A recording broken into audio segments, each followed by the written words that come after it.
Hitler, Stalin, Mao, and Kim Jong-il, regardless of their era or ideology, all relied on the same psychological toolkit to capture the minds of millions. Their power was a deliberate hack of human psychology. They captured entire nations by exploiting the same mental vulnerabilities that govern how you process reality. You have already encountered every weapon in this historical arsenal. You see these mechanisms on a microscale within toxic relationships, dysfunctional families, or abusive workplaces. This is the psychology of domestic abuse, scaled to the size of an entire nation. The first mechanism is the cult of personality. To succeed, the leader must move beyond the status of a mere politician and demand a total, inescapable presence in your daily life. Stalin's face watched over every Soviet classroom. Mao's image was worn as a mandatory badge over the hearts of hundreds of millions. Kim Jong-il was officially credited with the power to control the weather. When a figure becomes entirely inescapable, your brain stops processing them as a flawed individual. The mind begins treating the leader as an undeniable force of nature. Just as you do not resist gravity or the tide, you do not resist the dictator. Properly calibrated fear is a self-sustaining currency. Love is fragile and requires constant maintenance, but terror, once established, sustains itself. During the Great Purge, Stalin systematically executed his declared enemies, but he also randomly eliminated his own loyal allies. He ensured that no one felt safe. This is intermittent reinforcement.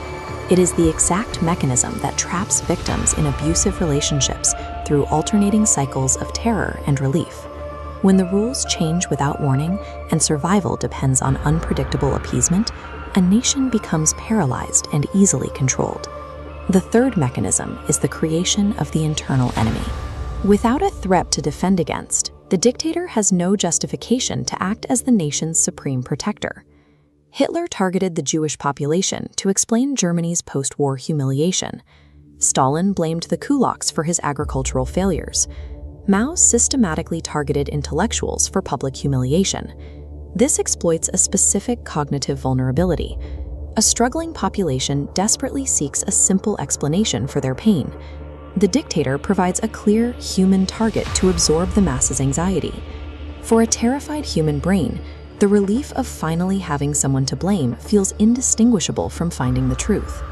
The fourth mechanism is the systematic destruction of objective reality. This is interpersonal gaslighting executed on a mass scale. Dictators invert reality to test obedience.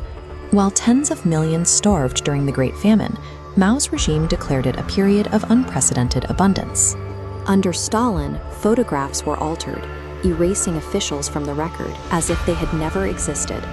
When the state controls what is true, the individual mind loses its foundation. A mind with no solid ground will cling to whatever reality the abuser dictates. The final mechanism is the total isolation of the population, ensuring that psychological escape becomes impossible. North Korea is the ultimate modern example. Citizens are trapped in a totalizing internal universe with zero access to outside information.